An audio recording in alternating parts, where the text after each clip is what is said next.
പണിക്കൂലിയിൽ വൻ ഓഫറുകളുമായി സഫ ജ്വല്ലറി അവതരിപ്പിക്കുന്നു the mega chain and bangle fest. ഈ ഓഫർ ജനുവരി 21 മുതൽ 31 വരെ മാത്രം.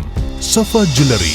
കല്യാണം, സൽക്കാരങ്ങൾ, മറ്റ് ആഘോഷങ്ങൾ എന്നിവയ്ക്ക് ആവശ്യമായ അരികൾ, പലചരക്ക് സാധനങ്ങൾ എല്ലാം മൊത്തമായും ചില്ലറയായും മറ്റെവിടെയും ലഭിക്കാത്ത വിലക്കുറവിൽ ഇവിടെ ഒരുക്കിയിരിക്കുന്നു. New Kurikkal stores, Kannur. കാളികാവിൽ കാട് വെട്ടിമാറ്റിയപ്പോൾ കണ്ടെത്തിയത് മാലിന്യ നിക്ഷേപം. ചീഞ്ഞളിഞ്ഞ അറവു മാലിന്യങ്ങൾ കാരണം മൂക്ക് പൊത്താതെ നടക്കാൻ വയ്യാത്ത അവസ്ഥ. പഴയ പാലത്തിന്റെയും ചെത്തുകടവ് പാലത്തിന്റെയും ചുവട്ടിലാണ് മാലിന്യ കൂമ്പാരം കണ്ടെത്തിയത്.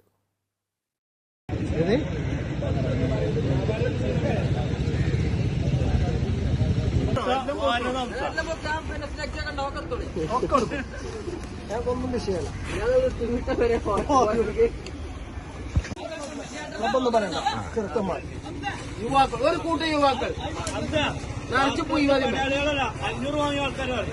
തൊഴിലുറപ്പ് തൊഴിലാളികൾ പാലത്തിനോട് ചേർന്ന വലിയ കുറ്റിക്കാടുകൾ വെട്ടിമാറ്റിയപ്പോഴാണ് മാലിന്യങ്ങൾ പ്ലാസ്റ്റിക് ക്യാരി ബാഗുകളിലായി നിക്ഷേപിച്ച നിലയിൽ കണ്ടെത്തിയത്. ഗ്രീൻ കാളികാവ് പദ്ധതിയുടെ ഭാഗമായി പഞ്ചായത്തിന്റെ നേതൃത്വത്തിൽ നാടുമൊത്തം ശുചീകരണ പ്രവർത്തനം നടക്കുന്നതിനിടെയാണ് നാടിനു തന്നെ നാണക്കേടായി സാമൂഹ്യവിരുദ്ധർ മാലിന്യ നിക്ഷേപം നടത്തിയിരിക്കുന്നത്. ചെത്തുകടവ് പാലത്തിനടുത്ത് ഒരാഴ്ചയായി കടുത്ത ദുർഗന്ധം അനുഭവപ്പെട്ടിരുന്നു.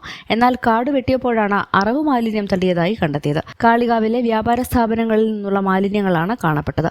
കൂൾബാറുകളിലെ വേസ്റ്റുകളും പ്ലാസ്റ്റിക് സ്ട്രോകളും മാലിന്യ കൂമ്പാരത്തിലുണ്ട്. മാലിന്യം പാലത്തിന് ചുവട്ടിൽ നിക്ഷേപിക്കുന്നതിലൂടെ പുഴവെള്ളം മലിനമാകുന്നതായി നാട്ടുകാർ നേരത്തെ അധികൃതർക്ക് പരാതി നൽകിയിരുന്നു. കഴിഞ്ഞ കുറെ മാസങ്ങളായി മാലിന്യ നിക്ഷേപത്തിനെതിരെയും ശുചിത്വ ബോധവൽക്കരണത്തിന്റെ ഭാഗമായും ആരോഗ്യവകുപ്പ് കടുത്ത നടപടി സ്വീകരിച്ചു വരികയാണ്. രാത്രിയുടെ മറവിലാണ് മാലിന്യങ്ങൾ കവറിലാക്കി പുഴയിലേക്ക് തള്ളിയിടുന്നത്. നാട്ടുകാരായ ടി ഹസ്കർ, ഹംസ മമ്പാടൻ, മുനീർ പാറമ്മൽ, സുനിൽ പുല്ലാണി, കൂരി സുബൈർ തുടങ്ങിയവർ ചേർന്ന് മാലിന്യം എടുത്തുമാറ്റി. ഇവിടെ കാളികാവ് പാലത്തിന് സമീപത്തായിട്ട് കുറെ വേസ്റ്റുകൾ പല കടക്കാരും കൊണ്ടുവന്നിരുന്നുണ്ട്. ഇന്നലെ കാട് വെട്ടിയതിനു ശേഷമാണ് പുതിയതായിട്ട് ഇന്ന് കൊണ്ടുവന്നിട്ടോ ഇന്നലെ രാത്രി കൊണ്ടുവന്നിട്ടോ രാത്രിയുടെ മറവിലാണ് ഇത് സംഭവിക്കുന്നത്. ഇതിനെതിരെ ശക്തമായ പ്രതിഷേധം നടത്താനാണ് ഞങ്ങൾ നാട്ടുകാർ തീരുമാനിച്ചിരിക്കുന്നത്. ഹെൽത്ത് ഡിപ്പാർട്ട്മെന്റിന്റെയും കാളികാവ് ഗ്രാമപഞ്ചായത്തിന്റെയും കേരള വ്യാപാരി വ്യവസായി ഏകോപന സമിതിയുടെയും കീഴിൽ ക്ലീൻ കാളികാവ് ക്ലീൻ ഗ്രാമം എന്ന പദ്ധതി തുടക്കമിട്ടിട്ട് കാലമേറെയായി. അതിന്റെ കൃത്യമായ നിർദ്ദേശങ്ങളടങ്ങുന്ന ഒരു ബോധവൽക്കരണ ക്ലാസ് കാളികാവ് വ്യാപാരി ഭവനിൽ കഴിഞ്ഞ ആഴ്ച നടക്കുകയുണ്ടായിരുന്നു.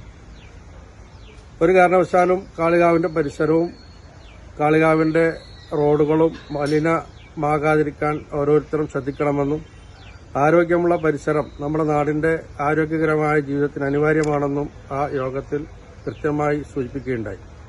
എന്നാൽ ഇടക്കാലത്ത് അത്തരം വിഷയങ്ങൾ പരിഗണിക്കാതെ പല സ്ഥലങ്ങളിലും പ്രത്യേകിച്ച് പാലത്തിന്റെ അടിയിൽ വെള്ളക്കെട്ടുകൾക്കിടയിലൊക്കെ മാലിന്യങ്ങൾ നിക്ഷേപിക്കുന്ന ഒരു പ്രവണത കണ്ടുവരുന്നുണ്ട്.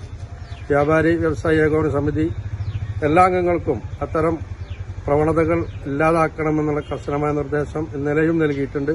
അത്തരം പ്രവണതകൾ ഒരിക്കലും അതിന് ഒരു പരിരക്ഷ നമ്മുടെ സംഘടന നൽകുകയില്ല എന്നും അറിയിച്ചിട്ടുണ്ട്. എല്ലാ അംഗങ്ങളും ഇക്കാര്യത്തിൽ പരമാവധി ശ്രദ്ധ ഊന്നണമെന്നും അത്തരം ആളുകളെ നിയമ നടപടിക്ക് വിധേയമാക്കുന്ന നിലക്കുള്ള കാര്യങ്ങളുമായി മുന്നോട്ടു പോകുമെന്നും അറിയിക്കുകയാണ്. മാലിന്യ സംസ്കരണത്തിനു വേണ്ടി എല്ലാ സഹായവും വ്യാപാരികൾക്ക് നൽകാമെന്നും ഹരിതകർമ്മസേനയോട് സഹകരിക്കണമെന്നും വ്യാപാര സംഘടന എല്ലാ വ്യാപാരികളോടും ആവശ്യപ്പെട്ടിട്ടുണ്ട്. മാലിന്യ വിഷയത്തിൽ വീഴ്ച വരുത്തുന്ന കച്ചവടക്കാർക്ക് വ്യാപാര സംഘടനയുടെ യാതൊരു പരിരക്ഷയും ലഭിക്കില്ലെന്ന് വ്യാപാരി വ്യവസായി ഏകോപന സമിതി പ്രസിഡന്റ് CH ഫൈസൽ പറഞ്ഞു. News bureau, Kalikavu. Nandini outlet ഇനി വണ്ടൂരിലും. പാലിന്റെ നന്മയും ആരോഗ്യ സുരക്ഷയും കോർത്തിണക്കിയ കർണാടക മിൽക്ക് ഫെഡറേഷന്റെ പാലുൽപ്പന്നങ്ങൾ തുടങ്ങി 50-ൽ പരം വ്യത്യസ്ത ദോശകളുടെ രുചി വൈവിധ്യങ്ങളുമായി നന്ദിനി കഫേ. പണിക്കൂലിയില്ലാതെ സ്വർണ്ണാഭരണങ്ങൾ സ്വന്തമാക്കുവാൻ സ്കൈ ഗോൾഡൻ ഡയമണ്ട്സ് അവതരിപ്പിക്കുന്നു സ്കൈ സുരക്ഷ gold purchase scheme. Sky gold, elegance of beauty. Perinthalmanna, Nilambur, Ponnani.